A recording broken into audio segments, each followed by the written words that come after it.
Do you ever get that feeling? That deep-seated unease when you're home alone? The sensation of being watched, even when you know it's impossible. I used to dismiss it as just my imagination running wild. I don't anymore. Not after what happened that one evening in late autumn. I remember the house feeling unusually quiet that evening. My parents were out for a dinner with some old friends, and the sun had just started to set, painting the sky in these incredible shades of orange and purple. The kind of beautiful sunset that usually makes you feel calm and at peace. But not that night. The silence in the house was different. It wasn't peaceful.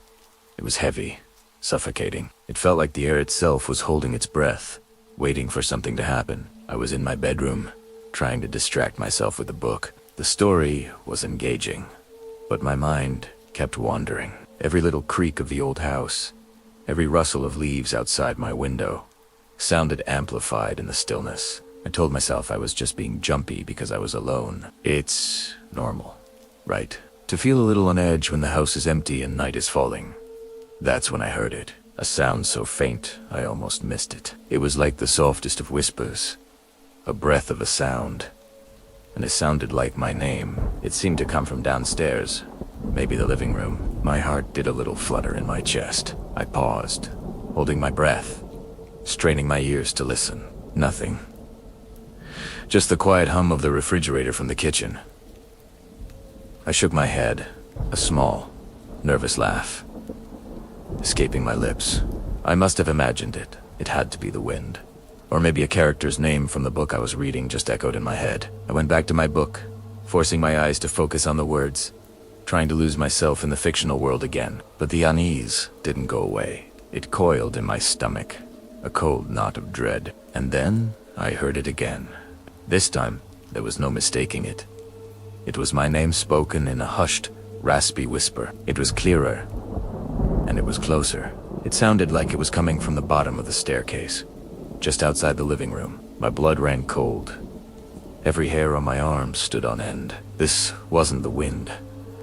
This wasn't my imagination. The voice was thin, reedy, like someone was struggling to speak. It was a voice I had never heard before, and yet it was saying my name with a chilling familiarity. My first instinct was to call out, to ask, "Who's there?" But my throat was tight. The words wouldn't come out. A primal fear, the kind you read about in horror stories but never think you'll experience, had taken complete control. I scrambled off my bed, my movements clumsy and panicked. My only thought was to get away, to put a barrier between me and whatever was downstairs. I rushed to my bedroom door, my hand shaking so much I could barely grasp the knob. I slammed it shut, the sound echoing loudly in the silent house. I fumbled with the lock, a simple little turn lock on the inside of the knob. I twisted it, heard the satisfying click as the bolt slid into place. I leaned against the door, my heart hammering against my ribs so hard I thought it would break free. I stood there for what felt like an eternity, listening. The house was silent again. The whispering had stopped, but the silence was now more terrifying than the sound had been. It was an expectant silence.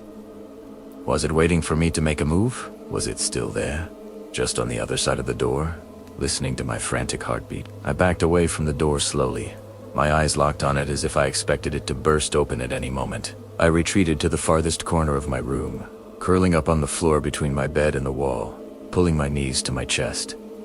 I didn't turn on the lights. I didn't want to draw any attention to myself. I just sat there in the growing darkness, trembling as the last of the daylight faded from the sky. The hours that followed were the longest of my life. Every shadow seemed to move. Every creak of the house settling was the sound of footsteps coming up the stairs. I couldn't bring myself to move, to even peek out the window to see if my parents' car was in the driveway. Fear had me completely I just sat and waited, praying for the sound of the garage door opening, for the familiar voices of my parents to break the terrifying spell. Finally, after what felt like an entire night had passed, I heard it. The rumble of the garage door, the sound of a key in the front door. I've never felt such a profound sense of relief in my entire life. It was like a physical weight had been lifted off my chest.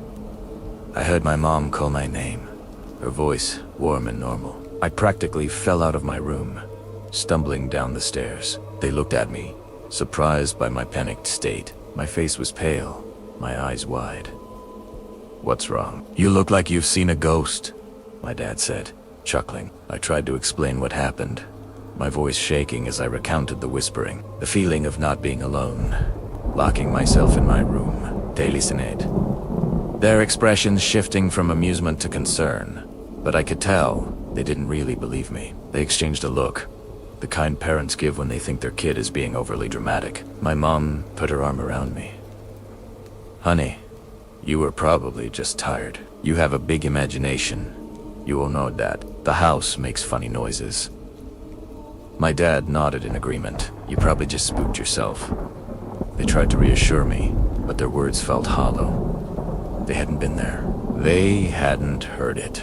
They dismissed it as a product of an overactive imagination fueled by being home alone. I wanted to argue, to scream that it was real, but I knew it was useless. I let them guide me back up to my room, feeling defeated and, honestly, a little crazy. Maybe they were right.